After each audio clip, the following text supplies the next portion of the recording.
ফেনী বিশ্ব রোড এলাকায় আছি।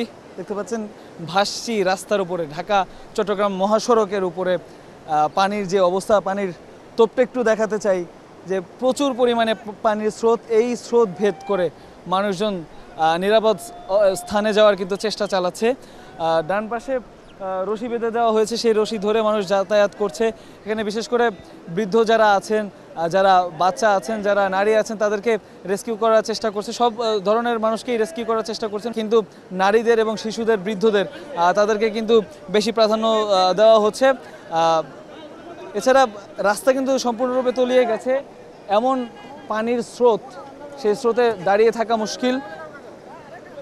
গাড়ি ঘোড়া সেগুলো কিন্তু তলিয়ে গেছে এবং ফেনী নদীর যে পানি বা মুহুরী নদীর যে পানি, সেটা কিন্তু ক্রমাগত বেড়ে চলেছে এবং বিপদসীমার উপর দিয়ে প্রবাহিত হচ্ছে। আমরা একটি রেস্কিউ দলের সাথে ফেনীর বিভিন্ন এলাকায় আমরা ঘুরেছি, সেখান থেকে মানুষদেরকে তারা উদ্ধার করেছে। সেই উদ্ধার কাজে আমরা দেখেছি তাদেরকে প্রাণপণ চেষ্টা করতে।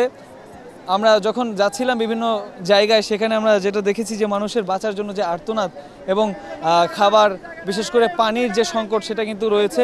এছাড়া পর্যাপ্ত পরিমাণে উদ্ধারকারী বোট কিন্তু এখানে নেই, আমরা দেখেছি। তো একটা বোট দেখলেই কিন্তু বাঁচার জন্য আর্তনাদ করে উঠছে মানুষজন, কিন্তু সবাইকে নেওয়া সম্ভব হচ্ছে না। সেক্ষেত্রে অগ্রাধিকার দেওয়া হচ্ছে নারী এবং শিশু, বৃদ্ধ যারা আছেন তাদেরকে। এই বোটেও কিন্তু এখনও বেশ কিছু লোককে রেস্কিউ করে নিয়ে আসা হয়েছে।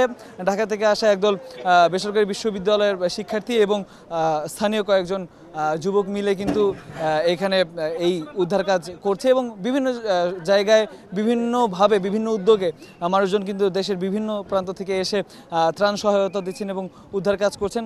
মানুষের পরিস্থিতি আমার পেছনে নিশ্চয়ই দেখা যাচ্ছে যে মানুষগুলো মানে পানির উপর ভাসছে। তারা যে কোথায় যাচ্ছে, কোন দিকে যাচ্ছে, যেদিকে যাচ্ছে সেদিকেই পানি।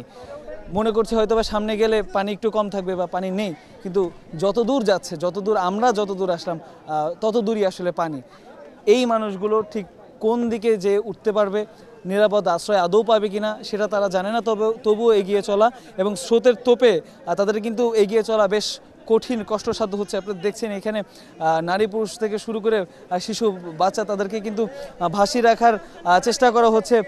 দেখতে পাচ্ছেন যে বাচ্চাদেরকে নিয়ে কিন্তু তার এই যে পরিবারের সদস্য যারা আছে, তারা কিন্তু বেশ বিপাকে পড়েছে। একটা বয়ার মধ্যে তাদেরকে ভাসিয়ে রাখার বা বাঁচিয়ে রাখার শেষ চেষ্টা এবং আপ্রাণ চেষ্টা, সেটা কিন্তু তারা করছে। এবং আমরা দেখছি যে ভলান্টিয়াররা বিভিন্ন সময় অনেক সংকটের সম্মুখীন হচ্ছেন। বোটের তেল শেষ হয়ে যাচ্ছে বা বোট নষ্ট হয়ে যাচ্ছে।